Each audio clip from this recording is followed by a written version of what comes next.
So now I want to transition us into our first keynote speaker, somebody who's been a leader in implementing state literacy policy in the state of Tennessee, Penny Schwinn.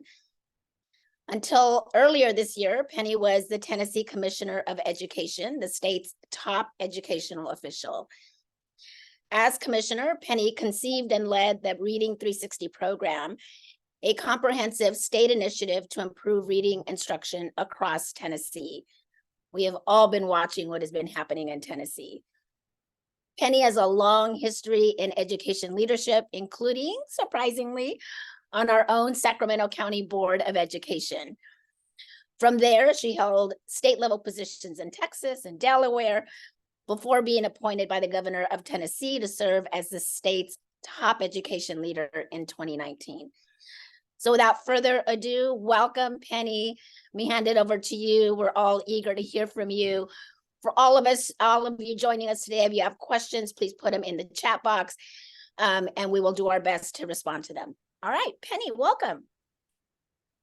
Thank you so much. And so happy to be here today. I know we've got some slides to go through, but I wanted to start just with a little bit of a personal story about why this work matters so much to me. So I was born and raised in Sacramento, California, so a proud Californian, and was able to attend schools in Sacramento City Unified. But I was actually raised by my mother, a single parent who was a teacher in Del Paso Heights, which is a very high potential but low income area in the north part of the city. And I remember growing up, especially in elementary school when she was in year round, and we got to recess and they were my friends and we played together and had so many things in common, but we would come back in and I was reading chapter books and my friends were still learning basic phonics. And I talked to her about why that was true. And it didn't make sense to me then. It doesn't make sense to me now. And I deeply believe that's why I am in education and why I believe literacy is the single most important thing that we can do in public schools in this country. We have to ensure that every single child is reading at or above grade level. It's not just our professional responsibility. I think it is a very deep right and entitlement of every child to have that opportunity. And so coming here today, speaking back to folks in my home state, many of whom in the chat I know and have been friends and colleagues for a long time, I'm coming with that perspective, certainly as a lifetime educator, but most importantly, as a child of a teacher, as the sister and the aunt and the niece and the cousin of teachers and educators. And I'm very proud of that kind of family legacy that we have and that has been passed on to me and I hope is passed on to my children. And so just to start, and happy to kind of go through the slides as soon as they're ready, but wanted to talk a little bit about the Tennessee story. And so I bring with me my passion for literacy and looking very specifically at what the data said about what's happening, not just in Tennessee, but certainly in states across the country. And I will add that, while I was certainly raised by a single parent, I'm coming from a very personal narrative where my biological father was also in foster care and homeless for most of his childhood and did not have the same access and opportunity as my mom did, who was raised by a nuclear engineer and a nurse. And just that disparity that we have in our country is unacceptable in terms of educational access and opportunity. And so when we think about literacy as the fundamental building block to open doors for children, we have to ask ourselves not if, but how. And too often we start with if we can get students where they need to be, if we can provide the resources, if we can get the training and the momentum.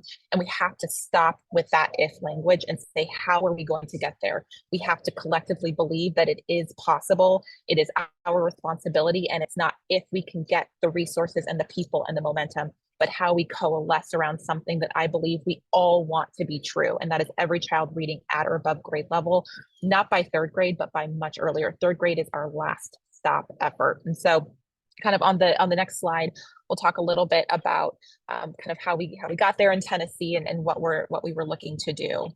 So from an urgency perspective, you can see here where we are as a country. And so certainly we've seen the NAEP data. We've seen this national assessment of educational progress and where students are and are not moving. And we've spoken so much about COVID and the urgency of acceleration and getting back on grade level. And that's true. I wish there was more urgency around this issue, but it hasn't changed. We had a nation at risk 40 years ago, a report that said we had got to do something about early literacy in this country. And we haven't made the changes that we should see. And I think on top of that, when we look at state progress, there are 4 states that have essentially gotten to or above where they were pre-COVID and pre-pandemic. And that means that we've got millions of children in this country that still need more supports to catch up. And so this sense of urgency is very real. I know for the people on this call, for educators across the country, and our responsibility as state policymakers, as education officials, as education leaders, whether that's at the state level, at the district level, at the building level, in the classroom, we all have to continue to lead that charge in terms of saying, this is urgent. We must do something. Stop talking about it and do something. And so what we tried to do in Tennessee is look at that urgency, not just during the pandemic, but earlier. So on the next slide, I'll talk a little bit about kind of where we were, what our data says, and certainly where we have been trying to go. And I think we still have a lot of ways to go. But in English language arts, we started our literacy work in Tennessee 3 months before the pandemic started. So it was great timing. But we wanted to really say, look, here's where we are starting from. We were at about a third, just under a third of our students were reading on grade level. That is measured by the state assessment. And in Tennessee, for context, we benchmark our state assessment to NAEP. So that way we have an apples to apples truth in advertising result for parents about where their students are. So we had about 33% of our students who were at or above grade level in English language arts and reading. Over the last 2.5 years in particular in Tennessee, we have now seen results in state history since we revised our standards to be at that rigorous NAEP aligned metric. So statewide, 38.1% of students were proficient on ELA assessments across all tested grades. That's an 8.3 percentage point increase just over the last 2 years. More importantly, what we saw in grades 3 through 8, so those very early grades, 36.6% of students scored proficient or higher on our ELA assessments. That's an 8.2 percentage point increase where we were just at 28.4% in the 2020-2021 school year. And then our literacy initiative wasn't just in elementary. We said it needed to go up into high school because high school students who are not reading on grade level oftentimes have those gaps in phonics. And we need to go back and make sure that they have the fundamentals or those foundational skills necessary to be able to be proficient readers and access content across the curriculum. And so we saw an 8.6 percentage point increase for our 9th and 10th graders, up to 42.3%. And so again, we expect to see these results come up in NAEP this year in 24. This will be our first year that what we call our Reading 360 kids, or our youngest learners who are part of this initiative, will be taking that national assessment. But according to our state data, and again, these are linked items across years, we have seen an 8-point or more increase. And that's the pace which we should be setting. We should be seeing 3.5 to 5 point gap jumps every single year if we're going to get where we want to be as a country. So on the next slide, I want to be able to talk a little bit about how we thought about this work, how we thought about the structure, and I think the systemic approach. And there's really no way around it. You have to have policy, funding, and implementation. Those are the 3 keys to success.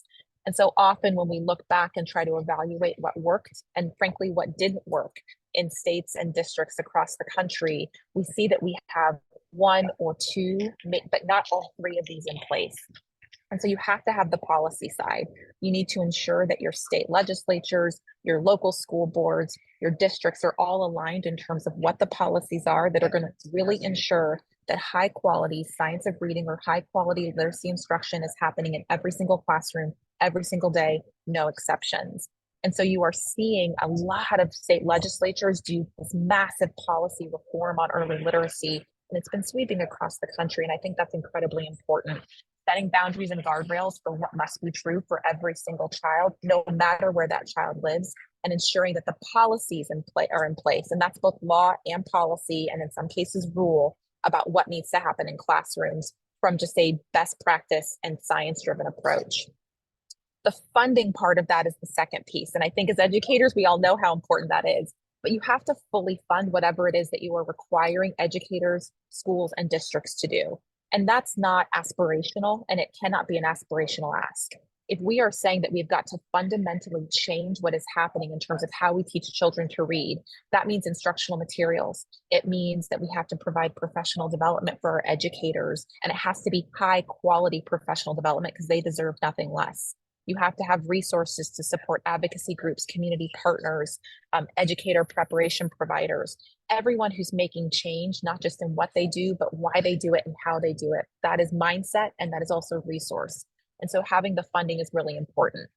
And then implementation is often the thing that I think gets forgotten. When you have the policy and you fund it, and then you kind of wash your hands and say, well, that's the whole secret sauce. That's 10% of it. The quality of the implementation is really what makes or breaks any kind of initiative. And so for us in Tennessee, one of the things that we really focused on was saying we have a law in place. It was the Tennessee Literacy Success Act.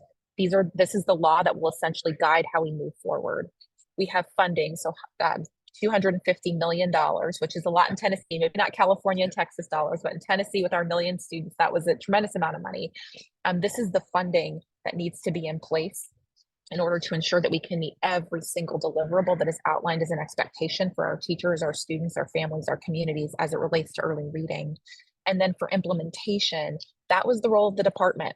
And so we've crafted what I think is a incredibly comprehensive approach to early literacy, and again, continue to operate with this idea of not if, but how. So on the next slide, I'm going to talk a little bit through kind of what our approach was, why I think it was has seen some of this early success, especially with our districts as partners, not as receivers of policy. And oftentimes, I think too often that's how state policy is implemented. But for us, we had our solution, which was Reading 360, and that was partnered with that policy of the Tennessee Literacy Success Act. The theory of action behind the Reading 360 was saying that when we looked at what other states were doing that had seen some gains or had promise, but maybe not seeing the growth that we would have wanted, it was because they went after a few of the big buckets. What we saw that ended up being a little bit of whack-a-mole, where you had high quality instructional materials, but you didn't have great professional development for teachers, or you didn't have aligned resources for families or after school programs or tutoring programs or summer programs. And so teachers and students were using different materials with different strategies in different ways, and you did not have coherence and alignment. And that had to be true for anyone who had any impact on a child's learning to read and ability to do so at grade level. And so for us, we broke it down into 8 fundamental components. The first was on training and coaching. And that was, I think, far and away the most important thing that we had to do. Were our teachers provided the professional development and support that they were entitled to and absolutely deserve? Because I've never met a teacher in over 20 years of my professional career who did not want their children and their students to be reading at or above grade level. Every teacher wants that. We all want that for our kids. But too often we have not provided our educators with what they need, tools in their tool belt to do what they know is right for their students. And so we had a requirement in the law for professional development. And from the department's perspective, we wanted to provide the highest quality professional development. We worked with an outside provider and we co-created a week of online professional development and then a week of in-person professional development that had a 97 to 98% teacher satisfaction rate, which I've never seen in my career. 75% is usually pretty good, but we were really driving towards teachers thinking this was a valuable use of their time and something they could implement in the classroom. Now, on that point, I just want to say there's lots of different states who've used different options. You have Mississippi that uses letters. You had Tennessee, we partnered with TNTP. I think both of those, when I think about the California context, are great options, but they are very time intensive. They are also very front loaded.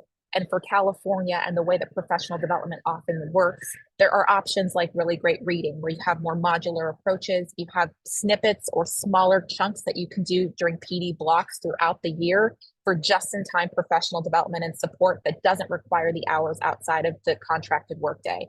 So I think it's thinking about solutions that meet the needs of your state, your district, and certainly your communities that's going to be incredibly important.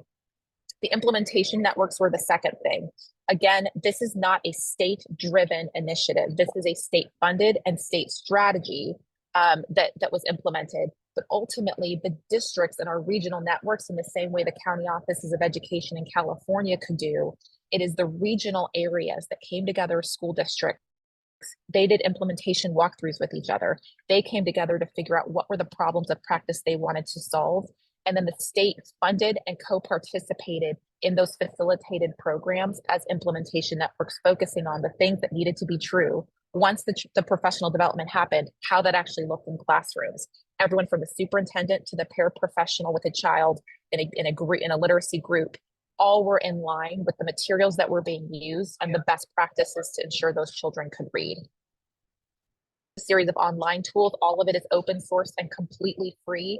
It's called Best for All Central. Essentially, you can type Tennessee Best for All Central in Google, and it will give you hundreds of documents. Those are implementation videos, short 3 to 10-minute videos of how you implement high quality literacy practices in classrooms. Tennessee teachers talking to other Tennessee teachers, sample walkthrough tools and guides, sample instructional materials. And as a department, we actually even created a free foundational skills curriculum for really high quality early phonics instruction because too many of our schools couldn't afford to purchase materials. So we worked with experts across the country to develop a K through third grade foundational skills curriculum or phonics supplement and the professional development to go with it. Again, all of it is open source, free online. Lots of states and districts have been able to use, kind of rebrand as their own and make it better. And I think that that's kind of the beauty of educators. We like to share, improve, and then share some more. So that online tool is something that we thought was important for universal access. Connected literacy is that fourth piece. I'll talk a little bit about our tutoring program later, but connected literacy were essentially, they were grants that we gave directly to families. So in our communities, specifically Memphis, Nashville, Chattanooga, and Knoxville, are more urban communities, 13,000 families had financial grants given to them so that they could provide additional opportunities for their students outside of the school day. It was a lot for the school districts and individual schools to coordinate that work. Families who desperately wanted additional support for their students that they couldn't otherwise afford were given some of those financial kind of availability and grants to be able to go to those after school programs that many of our middle and upper income families were able to access. And so that was something that we thought was really important, especially given how much catch up was needed in certain communities in our state. On the right side, these were all the partnership tools that happened outside, essentially, of our school districts in large part. So the first was our educator preparation and leadership preparation programs of providers. And part of the law said that our ed preps had to ensure that their course and content was aligned to the science of reading, and phonics-based instruction as one of those 5 parts of the science of reading. So our ed preps had to make that shift by law. But what we also said was just because the law said so doesn't mean that people have the financial ability to do that, or they have the resources in other ways. And so the department provided grants to our ed preps so that they could create their own courses and content. We would then look at that, share those, give feedback, make sure it was aligned to the intent and the spirit of the law, and certainly to the science. And then our ed preps were able to share those courses and contents that they had developed with one another. Again, we were providing the policy, we were providing the funding, and a lot of the guidance, but that implementation had to be from the grassroots, and it had to be the end user taking ownership and understanding where they were in that full vision. And so that was been an incredibly important part of the Reading 360 program and process. Core supports is a lot of the regional supports, again, similar to the county offices of education. The literacy support that just got passed, certainly in California, and the apportionment there could be used for coaches. But we had 65 people who were able to go in each of our districts and into our regions and talk with chief academic officers and instructional leads about how to implement problems of practice, problem solving, strategic planning, et cetera. And then the last two are I think, bread and butter for a lot of folks, but we did have an assessment. So it was a statewide universal reading tool. We were able to do 3 times per year diagnostics with a very strong focus on characteristics of dyslexia and early identification, because we saw that that was something that, one, was not funded. So districts did not get funding if the child was diagnosed with dyslexia, but even identifying early characteristics of dyslexia was incredibly important in that kinder, first, and second grade. So having an assessment where we could see statewide data, identify trends, and then understand what was and was not working. And then the last is the public awareness campaign.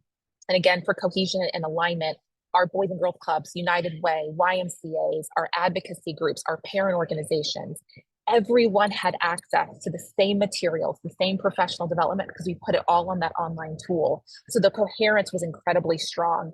And one of the best bright spots that I can think of are 2. One was PBS. We worked very closely with our PBS affiliates so that every day there was a literacy hour, and we had Tennessee teachers teaching Tennessee literacy lessons to families through PBS broadcast for anyone. So those who didn't have internet had the same access. We also had that same partnership with the University of Tennessee, who created their Reading Research Center, that regardless of which governor or education commissioner was in place, there was a consistent third-party accountability tool through our university to say, here's what's working, here's what's not working, here's what you can do better. But that consistency would continue over time. And I think that that was incredibly important for us. So I think on the next slide, I'll talk a little bit through the coherence piece as it relates to how we did our work and how we approached our work in Tennessee. And that on the next slide, we'll talk a little bit more about kind of some of the different buckets of work that we did. But one of the things that I think was most important was just making sure that we had each of these various coverages in place. So for districts and schools, you have what we call these Reading 360 model districts. And so for us, it was saying not just that you have implementation networks where districts work together, but you actually need to have models where people can go and say, if you want to have a great literacy plan and have strong coherence, these are the 5 districts that are going to take a leadership role across the state, open up their doors, and be able to communicate with other folks about what's working and what's not. And this came with things like accountability incentives. So if you were a Reading 360 district and you implemented really well, there were banners, there were badges on the accountability report card, celebrations. And I'll talk a little bit about that kind of inclusion of all folks in a bit. The second on districts and schools, I know it might sound a little hokey, but we had a mascot. Everybody loves a mascot. It's football season. And so I think we can all appreciate that. As a 49ers fan, sorry for anyone else on the call who is not, but lifetime 49ers fan, I love a good mascot. I love being on a team. And so for us, it was Riley the raccoon. The raccoon is the Tennessee state animal. I was Riley a few times in that costume, but we were able to go to schools, and so students were able to read books. They had Riley the raccoon who was reading books to them. We had lots of things that connected Riley the raccoon, Riley the reading raccoon to families at home. And it became something where people wanted to join. They were excited about it. We got requests, and now there are multiple Rileys traveling the state, talking about literacy, getting kids really excited. And then that third is an example of one of our Tennessee teachers who's talking through a lesson and saying, if you're prepping one of our foundational skills lessons for the next day, here's how I do it in my classroom.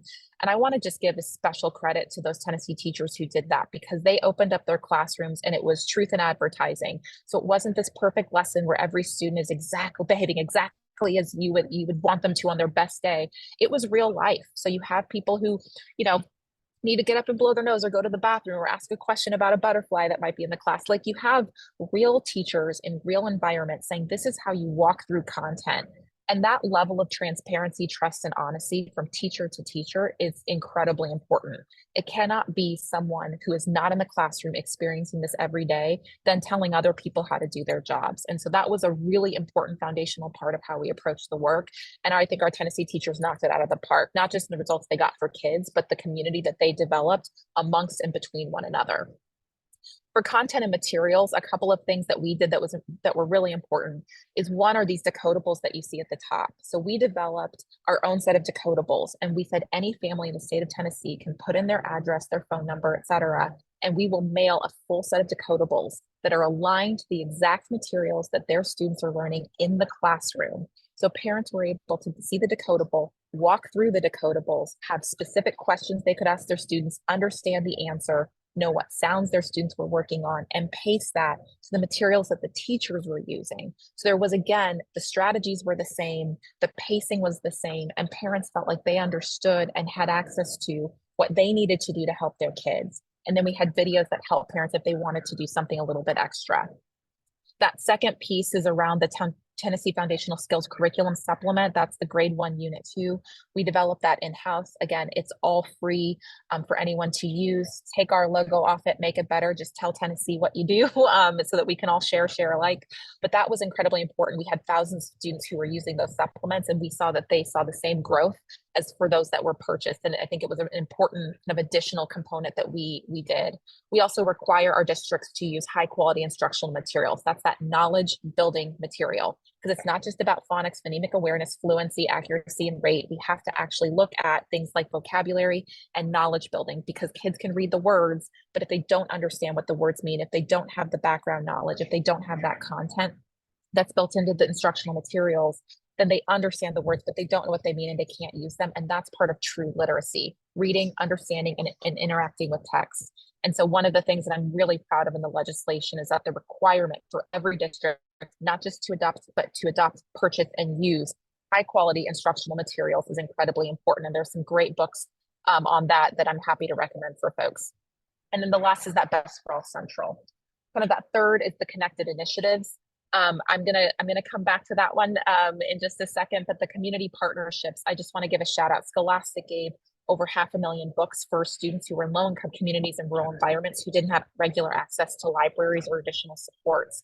I talked about PBS. The Governor's Early Literacy Foundation was an incredible partner in being able to give reading backpacks out at the beginning of the school year, going into high need areas to be able to support literacy instruction and implement some of the programs that I talked about. But those kinds of partnerships. Ready for K, parents could sign up for an app.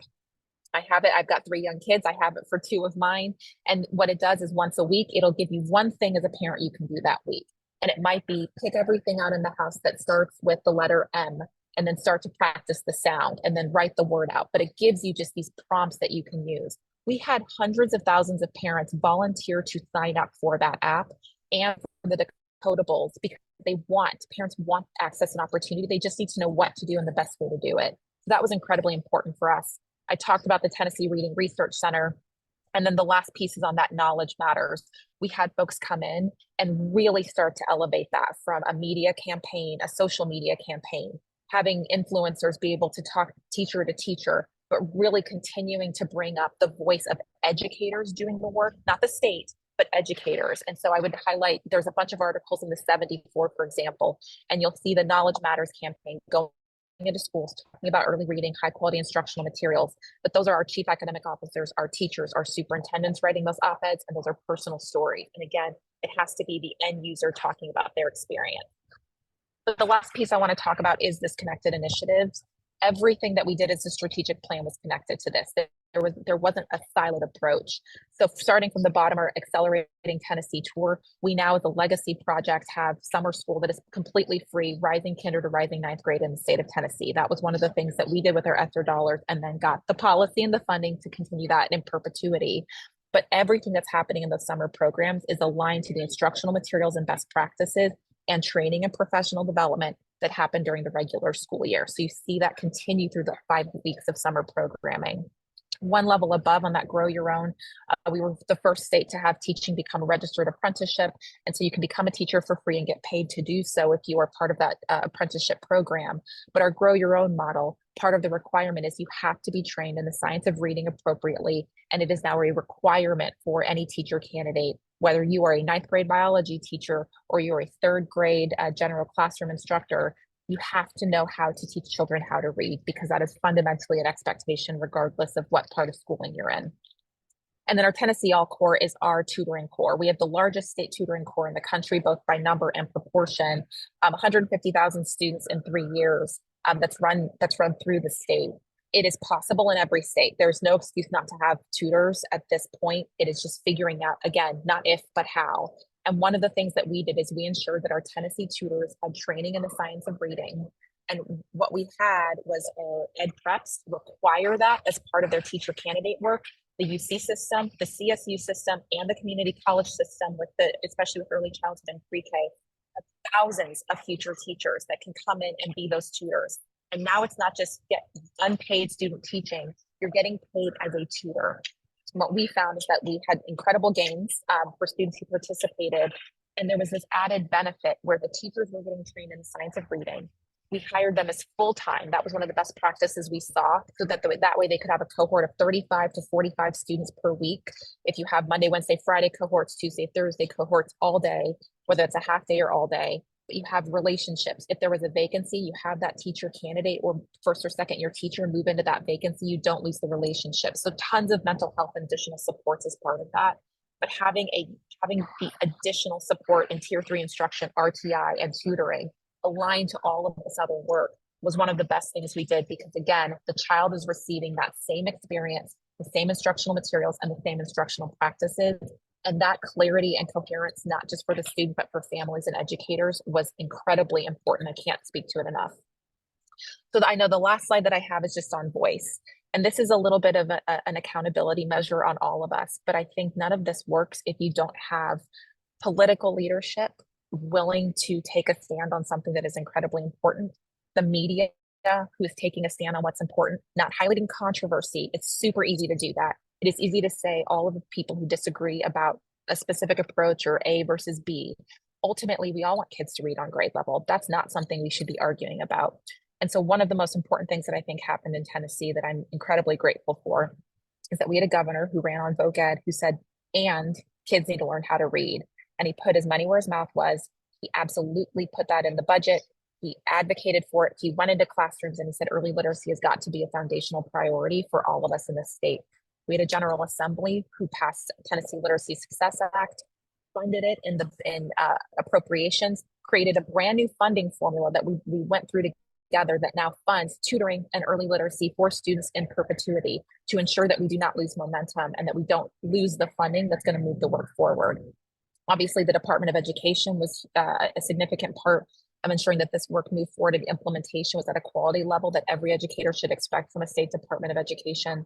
We had tremendous advocates and community organizations who all were speaking about early literacy and the urgency of it, singing the same song, rowing in the same direction.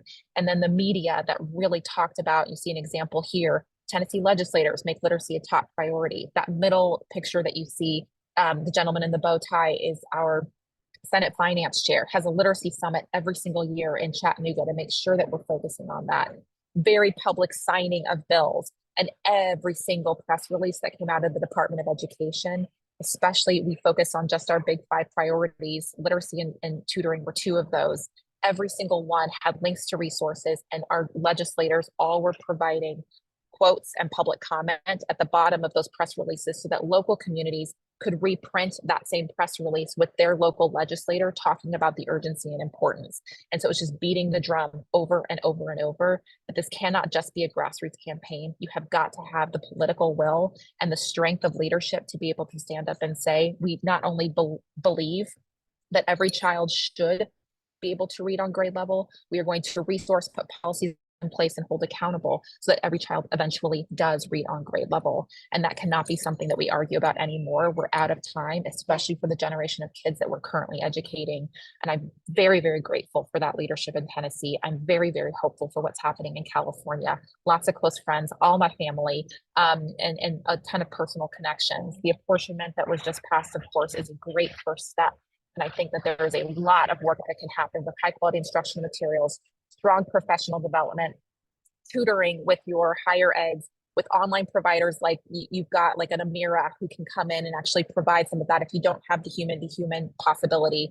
But there are tons of opportunities for the state of California to show leadership that it can be done in a big state, it can be done at scale, and it can be done very, very quickly.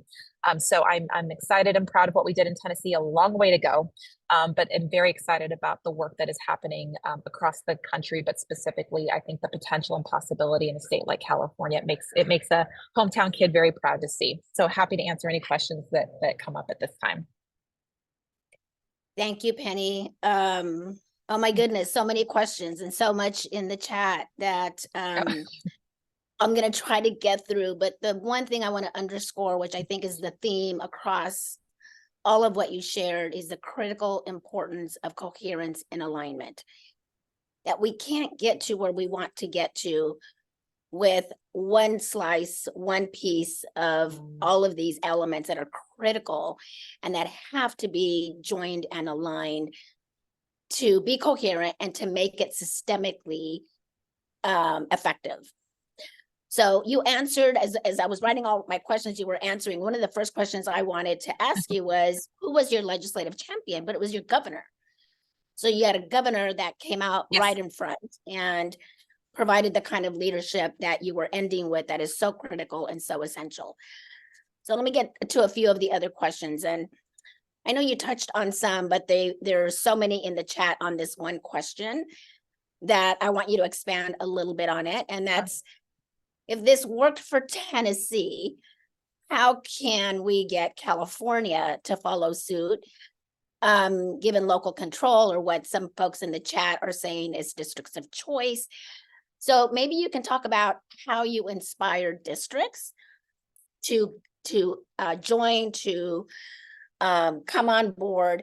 Maybe you have a story or two to tell. Maybe it was the bright spots, and maybe something around how teachers got excited and engaged.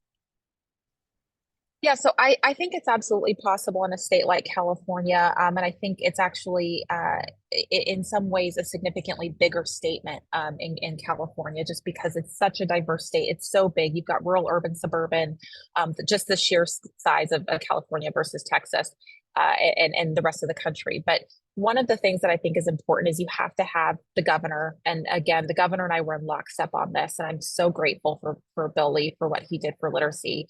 But I think you have to have the governor who is talking about this constantly, not in, I did a school visit, so now I'm going to talk about it. But it is the thing that no matter where you go, it comes up because it's workforce development.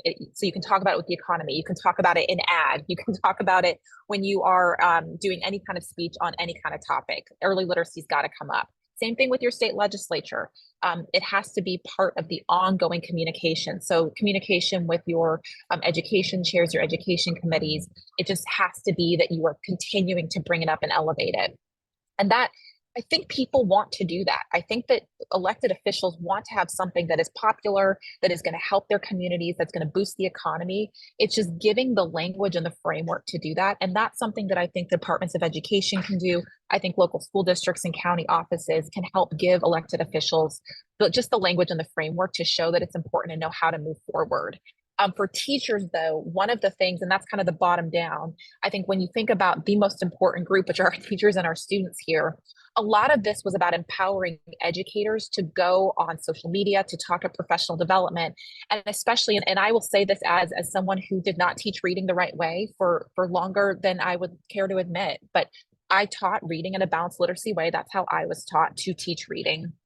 And the humility it takes for an educator who has given their life, and I think about my mom, you've given years and years and blood, sweat, and tears, your own money to make sure your kids have the best possible education. To know that there is a better way is a really difficult thing. And it's not about ego and it's not about pride. It is about the way that it's the lifestyle of an educator, where it's not just what you do, it is who you are. And so part of that was to normalize that conversation and to say, we all want to do better. So it was a lot of know better, do better. Sharon Roberts at Tennessee SCORE coined that term, at least in terms of how we use it in Tennessee. Very grateful to her to put the words to the feeling that we all have. So that was that teachers doing videos to other teachers. And it was, you don't need to hear from me. You should be talking to the gal next door who's knocking it out of the park. And that created so much ownership. And it is exactly how we should be doing any kind of change effort. It has to come from educators. It really does. And families have got to be a meaningful, not just part of it, but a meaningful and substantial part of education. Beautiful. The focus on parents and the tools and the resources and making sure that they too know what effective literacy instruction looks like, not just inside their child's classroom, but at home where they can support them. And so I know there are a lot of resources that you have available. I encourage our participants to check out what you have created, and thank you for sharing all of those tools. Let me move on to a couple of other questions, Penny. One was related to dyslexia. And the question was around how did dyslexia support factor into your Tennessee plan? It was from the very beginning part. It wasn't an add-on. It was how we crafted the entirety of the program. And so one of the things that we did is every single high quality instructional materials, when we were looking about whether or not it would make the state list, that was part of the criteria. When we talked about ways in which we had to provide and should provide professional development, it was about characteristics of dyslexia. And I want to be clear, we have a say dyslexia law in Tennessee. We've been very, very strong on that as a state. But we also realized that it wasn't just about the point at which a child was diagnosed. There were actually characteristics that happened much earlier than that. And so that's why we really have that term characteristics of. And it went so far as even when we redid our school funding formula in the state, which is called TISA, one of the things we now fund is characteristics of dyslexia as a actual disability. So what we saw is districts said, we might be able to identify a student, but we don't get any money. Now we have a mandate and it's an unfunded one. So we went ahead and added that in the formula to say, let's identify students as early as possible. Maybe that's not something they end up having, but there are enough characteristics we should get in front of it. No excuses about why we can't address it. So from instructional materials to professional development to frankly just talking about it, the awareness, the normalizing the conversation oftentimes is 50% of the challenge. And so many of our students suffer from characteristics of dyslexia. It's not addressed until far too late. And so it was fundamentally, I think, and very personally, an important part of the entire initiative, and one that I'm very proud of. Our educators did incredibly hard and good work on this one. So somewhat related, you know, the most beautiful thing I think about California is our diversity. Yes. About 60% of all students 0 to 5 come from families that speak another language other than English. So we have to attend to our dual language, English learner, emerging bilingual population, and make sure that as we think about this coherent alignment and systemic change, that they are front and center of our minds. I wonder if you could talk about your experience with English learners in your state. Absolutely. And it was a really interesting time for the state. So the 15-second history is that when I first started and we got our NAEP data back, we actually did not have enough English learners in the state to even report on NAEP for that specific student group. You fast forward, and just with domestic migration patterns, it's a very significantly growing population of students. And so for a state like Tennessee, similar to what you saw in Georgia maybe 10 years ago, not only do we have more students who are English learners or English as a second language, we actually have a lot of educators who never had experience in that before. So they are learning about how to teach different kinds of students in real time. And so I actually think that Reading 360 could not have happened at a better time. So what we had is of course, you have your translations, you make sure that your parents have access. We talked a lot about literacy in Spanish, for example. That was something that we hadn't talked a lot about in our state, and that literacy in any language is actually it's a really good starting point. We need to make sure that we really emphasize that.